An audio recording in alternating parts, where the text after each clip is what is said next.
This happens when you cut off someone you love. What truly happens in your heart when you let go of someone you once loved with everything? Could cutting someone off be less about them, and more about setting your soul free? Is it possible that the pain of letting go is actually the first step toward lasting peace? This happens when you cut off someone you love from your life. This teaches us that true release isn't simply about creating distance, but about entangling the roots of our suffering from within. There is no greater suffering than attachment, and no greater liberation than detachment. Love is a river that flows, but what happens when the flow is forcefully stopped? Cutting someone off, especially someone deeply loved, feels like severing a limb, painful, unnatural, and deeply unsettling. Yet there are moments when love turns into a source of suffering. It can become a chain rather than a bond, an obligation rather than a joy. The Buddha taught that all suffering arises from attachment when we cling to a person, an idea, or a past that no longer serves us. This teaches us that true release isn't simply about creating distance, but about entangling the roots of our suffering from within. We invite suffering, but does cutting someone off truly bring peace, or does it create another form of suffering, one that lingers in the shadows of the heart? The mind, conditioned by attachment, resists loss. It wants to hold on, to believe that love must always mean presence, but Zen wisdom teaches otherwise. To love deeply is not to possess, and to let go is not to abandon. True love in its highest form does not insist on keeping someone near. It understands that sometimes love means allowing things to pass, and so the question arises, what happens when you? This teaches us that true release isn't simply about creating distance, but about entangling the roots of our suffering from within. Cut off someone you love from your life. Do you find peace, or does another storm arise? Let us journey into the depths of this question through a tale of love, loss, and awakening. The silent separation. The two souls had once been inseparable, like two birds sharing the same sky. They moved together, laughed together, and shaped each other's world. Their love was deep, not just in affection but in understanding. But love, like the tides, changes with time. What was once effortless became difficult. Conversations that once flowed. This teaches us that true release isn't simply about creating distance, but about entangling the roots of our suffering from within. Like a gentle stream turned into a raging river of misunderstanding. Silence once comfortable became suffocating. The bond once pure became tainted with expectations, disappointments, and an unspoken sorrow. One day the decision was made, not in anger, not in hatred, but in quiet exhaustion. One heart could no longer bear the weight of an imbalanced connection, and so the thread that had held them together was cut. There were no harsh words, no dramatic endings. Just silence, the absence of presence. At first there was relief, a lightness, as if this teaches us that true release isn't simply about creating distance, but about entangling the roots of our suffering from within. Burden had been lifted, but soon something unexpected followed. One, the echo of love. Zen master Roken once wrote, "The thief left it behind the moon at my window. Love to leaves an imprint. Cutting someone off does not erase the memories, nor does it erase the part of ourselves that they shape. The absence of a person does not mean the absence of their impact. In the quiet moments the mind wandered back to them, not to the fights, not to the moments of discord, but to the small tender things, the way their presence had once." This teaches us that true release isn't simply about creating distance, but about entangling the roots of our suffering from within. Been comforting. The way their laughter had once felt like home. This is the first realization: love does not disappear just because we remove someone from our life, like a bell that continues to ring long after it is struck. Love leaves echoes in the soul, and yet attachment to these brings suffering. The more one resists them, the louder they seem to become. To the illusion of control: to cut someone off is an act of control. The mind believes that by removing the person it removes the pain, but Zen teaches that suffering is not, and this teaches us that true release isn't simply about creating distance, but about entangling the roots of our suffering from within, the external world. It is within. The source of suffering is not the person but our attachment to how we wish things had been. One day while walking alone by a river, a thought arose: did I cut them off, or was I trying to cut off my own pain? It is easy to believe that by distancing ourselves from a person, we are freeing ourselves from suffering, but in truth suffering is not outside, it is within. The river does not resist the rock in its path, it simply flows around it, but the mind in its illusion of control tries to. This teaches us that true release isn't simply about creating distance, but about entangling the roots of our suffering from within. Remove the rock entirely, believing this will bring peace. Only when the mind learns to flow to accept the past without resistance does true peace arise. 3. The lesson in pain: pain is a great teacher, but only if one listens. Cutting someone off is often an escape from pain, but the lesson remains unfinished until the lesson is learned. The pain will return, perhaps in different forms with different people, but always with the same core. The heart. The wounded was forced to face a truth: love is not about keeping, nor is it. This teaches us that true release isn't simply about creating distance, but about entangling the roots of our suffering from within.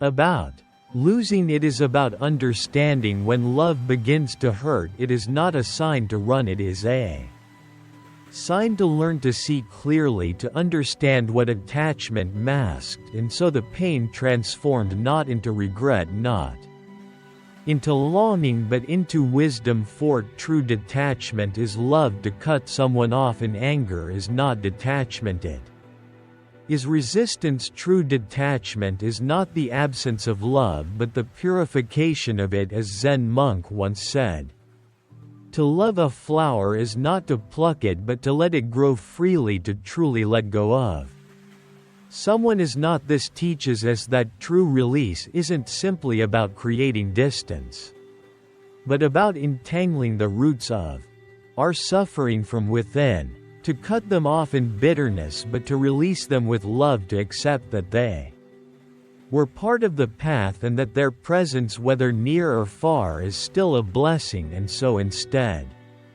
of resisting the memories, there was gratitude. Instead of regret, there was acceptance. The heart no longer clung to the past, nor did it push it away. It simply was the deeper wisdom of letting go. The act of cutting someone off often feels like an assertion of power, a declaration that one is moving forward free from past entanglements.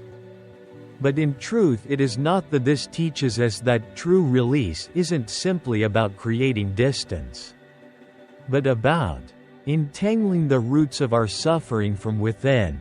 Act itself that determines peace. It is the mind's relationship with the ACT. If a person is removed from one's life with anger or resentment, the separation is incomplete. The body may be free, but the mind remains trapped, replaying old memories, seeking closure, or harboring silent wounds. True detachment is not about forcing absence but about attaining inner stillness, where love no longer binds and loss no longer wounds. Buddhist teachings guide us toward the understanding that suffering arises not from external events but from how we. This teaches us that true release isn't simply about creating distance, but about entangling the roots of our suffering from within. Relate to them. If one cuts off a person and still suffers, it is a sign that attachment remains. If one lets go with wisdom, peace naturally follows. So how does one truly let go? One understanding that people are lessons, not possessions. In Zen there is a saying, when the student is ready, the teacher appears. When the lesson is learned, the teacher disappears. Every person who enters our life comes for a reason. They are mirrors reflecting back to us parts of ourselves, our fears, our desires, our old wounds. The pain of losing them is often this teaches us that true release isn't simply about creating distance, but about entangling the roots of our suffering from within.